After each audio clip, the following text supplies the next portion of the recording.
Hi, this is Warren Kay, Vice President of Advertising for Under Armour Connected Fitness at CES with the ARF. Talk about how you find yourself here and a little bit of your path to get here. I was actually selling local digital advertising to small businesses in Austin, Texas, and most people didn't believe it was. It was a fad, and 17 years later, and obviously we've proven the critics wrong. I joke a lot that I feel like in the past couple of years we're finally starting to fulfill on the value proposition that we were pitching 15 years ago.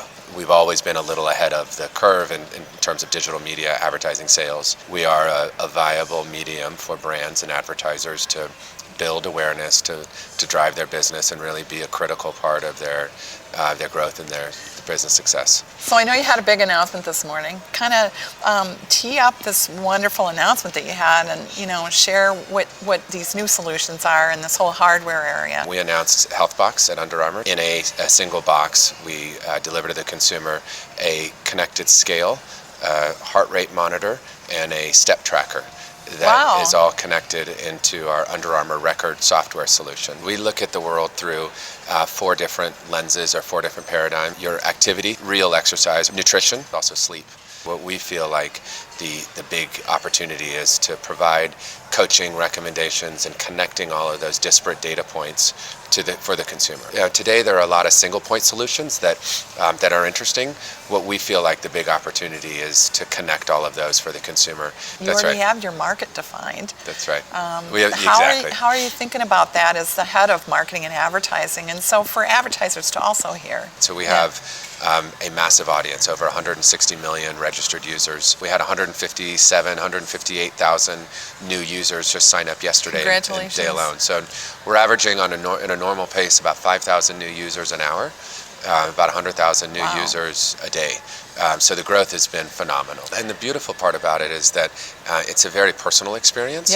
And so we allow brands and advertisers to engage with consumers at that moment. When advertisers can be a part of that experience by rewarding, incentivizing, creating ways to motivate the consumer to exercise more and live a healthier life, that's a really meaningful connection. A great example of that is the Sports Authority. One of the recent additions to that partnership is that we are integrated into their loyalty program. Not only are they creating a consumer experience that rewards that consumer for living a healthier life, they're also learning a lot more about that consumer. We now know you've run 70 miles on them. Most of that was off-road terrain. Here's a recommendation for replacing that shoe. Frankly, trust is not that high among consumers these days. So to be able to basically say, here's some of your own data, that's a very compelling business model. You said a really interesting word, which is trust. It's at the core of the Under Armour brand. Kevin Plank, our founder CEO, likes to say that we build trust in drops and lose it in buckets.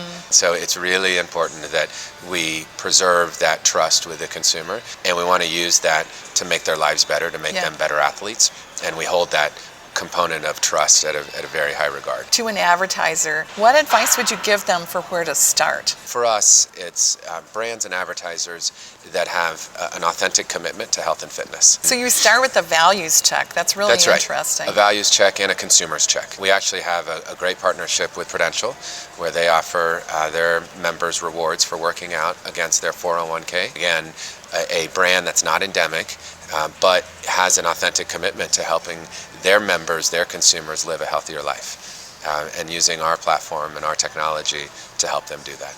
Talk a little bit about failure.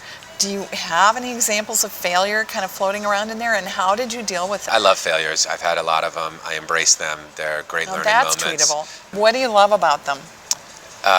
The fact that I can get back up and do it again. Failures can build confidence and can build learning experiences that you can then turn into amazing career moments. How do you deal with it? Just move on, move on. Or I think it's making sure you're learning from them, but then also having a very short memory. Life is too short to dwell on failures. The bigger successes and failures in my career as all learning moments, and embrace them and don't shy away from them. Don't apologize for them, and use them as ways to kind of continue to build that foundation of success. I remember a spectacularly famous failure that I led, and what I figured out finally was I have to tell senior management how to think about this. One of the elements that I love about Under Armour is that even though we're a $4 billion company, we still operate a lot like a startup. It feels like There are that. a lot of entrepreneurs. Entrepreneurs embrace failure.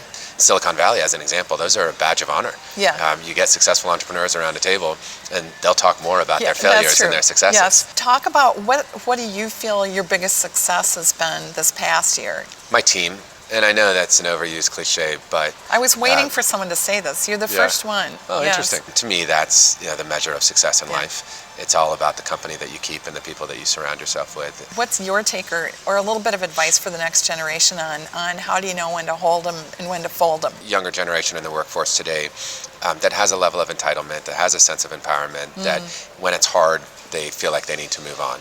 And to me, that's when you dig in and work harder. When it gets difficult is when it gets fun. Life is really too short, and if you're not enjoying what you're doing, then it's time to move on. Yeah. But it's very different between when it's difficult versus enjoyable. Yeah. Right? It can be very difficult and very enjoyable, but when you don't have that passion anymore, then for me, it's time to move on.